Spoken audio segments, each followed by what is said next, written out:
Okay, so when we have downtime, whether it's forced downtime, the coach has said that, you know, we're having a rest period, or we're, you know, or even if we're in between races, there is a key opportunity that presents itself to us, and that is figuring out how to become more stable and more efficient.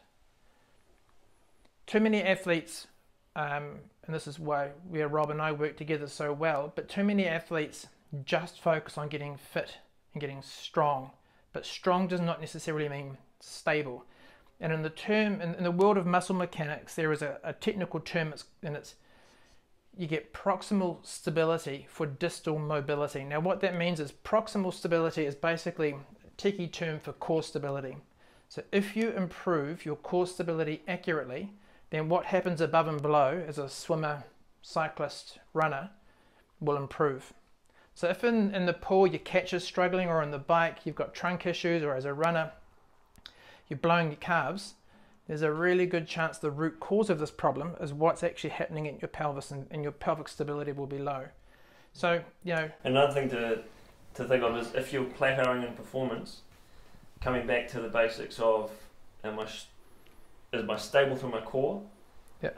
Or am I lacking in fitness? Yep. And in most athletes, lacking in fitness is not an issue. It's the stability in the core. So if you want looking for that performance gain to get you out of a plateau, you want to take the next level up, come back to these things, these core principles. I mean, you can extrapolate that. I mean, a lot of, say, for a half marathon or a marathon, in an ideal world, you do even splits all the way through.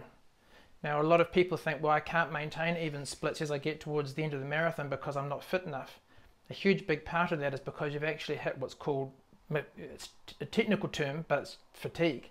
And when you hit fatigue, that affects so many of your biomechanical variables, your performance starts to drop. And the root cause of why we get fatigue from a movement perspective is pelvic instability. So I'm going to go through a couple of little drills that is just going to educate Rob a little bit more, and I'm going to show you what stability and instability looks like. And you know, hopefully you can extrapolate this to when you're doing your core exercises at home, which you should be doing all the time. Do it slowly and with control, and really consider how you're doing it. Don't just rip through it. If you rip through it, you're going to be using what you already know how to use, and that's just redundant for everyone. So in the swimming video Rob and I did, I used an example of how to feel your core abs, and a lot of people think core is super hard and super intense and you're going to fatigue, but it's not. It's very subtle and it's very, very deep. A way to feel this yourself is if you're lying on your back as Rob is, and he brings his arms up, yeah, that's it, make two fists, not in anger. So if he keeps his arms straight, his shoulders are down in the joint. Sorry, I'm going to get rid of the biofeedback in a little bit.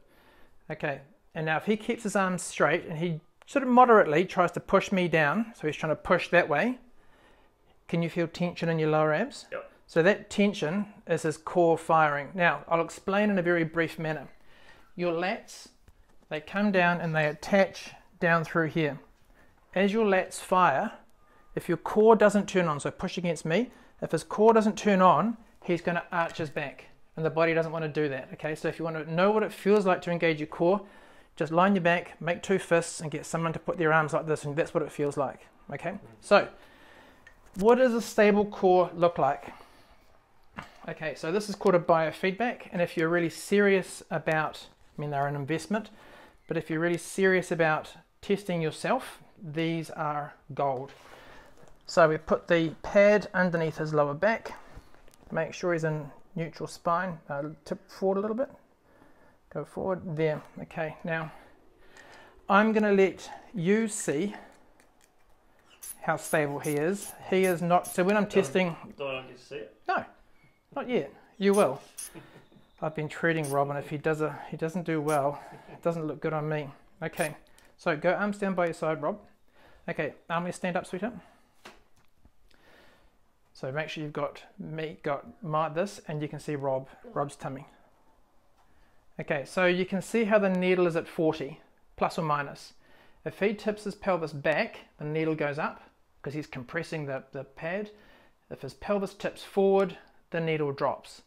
Okay, so we're going to get it to 40, which is about there, plus or minus 40. Okay, now we're going to get him to bring, get him to bring his left leg up, hold there. Now, We just have to reset it because he's moved his pelvis a touch. That's not him being a failure. That's just positional. He's not a failure. Okay, so as he exhales and glides the leg out, that needle should stay still and back in. So it's very, very, very slightly dropped. Very slightly dropped, not much. So Rob, come back in. I want you to focus on using your pelvic floor a little bit more to hold the pelvis back as you glide out. There you go. And back in. Now, a real failure is when the needle, so let your abs go, Rob, and see how it drops. It plummets like a stone. So that means that as he's gliding his leg out, his hip flexor is grabbing and it's tipping his pelvis forward. And he's having to work quite hard to stabilize this because, I mean, he's a good athlete and these muscles at the front of his hip are super strong, so they want to tip him forward. So that's what we're trying to see. I can feel that grabbing my hip flexor. Yeah, probably in part because we've been on the bike. Yeah, true. Yeah. Okay, so that's what we're trying to get. We're trying to get you to move through the hip joint. So the leg moves through the hip joint without the pelvis and the lumbar spine moving with it. And there is only one very specific way that we want that to happen. Okay, so lift up. Then lift your feet up, pelvis up. Okay. Okay, so in the privacy of your own home, the reason why most people fail doing core exercises is because they don't know how to use their pelvic floor properly. All you've got to understand when it comes to core stability is that it's about increasing barometric pressure inside your abdominal cavity. So your diaphragm sits here, this area is a fixed volume. If everything is recruiting correctly, we are increasing pressure in that cavity. Okay. Now, if you're not using your pelvic floor, what we see as a false positive is rectus abdominis, which is your six-pack doming, and that's when it kicks up. And we don't want that. So if you want to feel what your pelvic floor feels like, that came out the wrong way, didn't it? No? We're good with that? Okay. You take your index fingers. We don't edit. We're not going to edit that out. No. That was gold. Take your index fingers. So Rob's going to do it himself. On those, so the bony prominence is at the front of your pelvis. I'm going to come around this way, sweetheart, so you can see a little bit better. So from there, now we take the fingertips in about an inch on both sides, and then we push down into the abdomen. Okay, now your pelvic floor is bowel and bladder control. Okay, so imagine you're sitting on the toilet, and as you exhale, you gently want to feel like you're stopping mid-flow. And all I can feel under Rob's fingertips is a slight increase in pressure. Okay, and that's perfect. Now, Rob, cough. So, that, you should be on stage. That was awesome. Very dramatic. As he coughs, it's his external muscle groups doing the work, and that's a false positive. So again, gently lift up through your pelvic floor, gentle, and you can feel it, just a very light lifting underneath his fingertips. Okay, so at home, so relax, bring your leg up into tabletop, and you could apply this to all the different planes of motion that you're doing your core exercises in. This is not something that you just do for exercises, you're trying to apply it to everywhere. As he exhales, he lifts up to his pelvic floor and gently floats the leg out. And what we want is for these guys to be nice and quiet, so he's not gripping like a beast through here. So come back in and go again. Exhale. And what he's doing here is he's drawing down. He's not kicking up, and that's exactly what I want. If he was kicking up, that's wrong. See, there you go. Perfect. So he's drawing down. So practice that at home.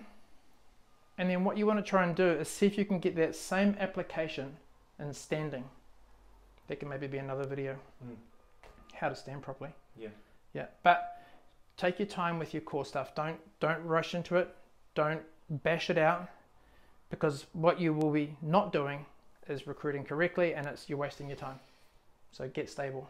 Yeah, and it's about forming a pattern of this muscle movement so that when you are running, it almost becomes natural. Yeah. And it's just Yep. those muscles work because you've been teaching them to do that. Yep.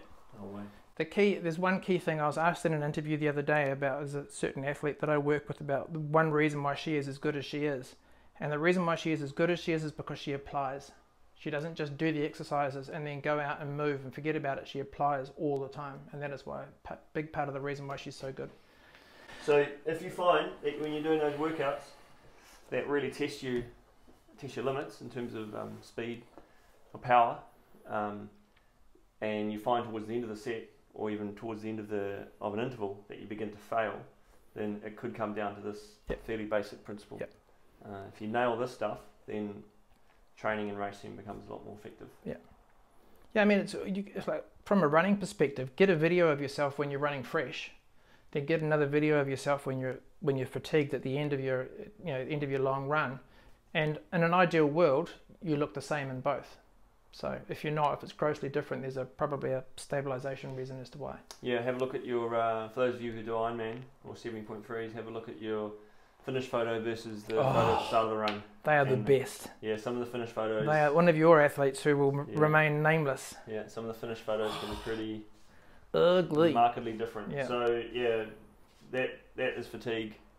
Yeah. There and there, right there. Yeah. That's exactly what it is. So use this downtime to focus on technique and being stable. And what that means is that when you come back towards building into a race, you're going to be a lot more efficient, a lot more stable, which is good for everyone. Yeah. Cool. I think we're done. Thank you. Thank you.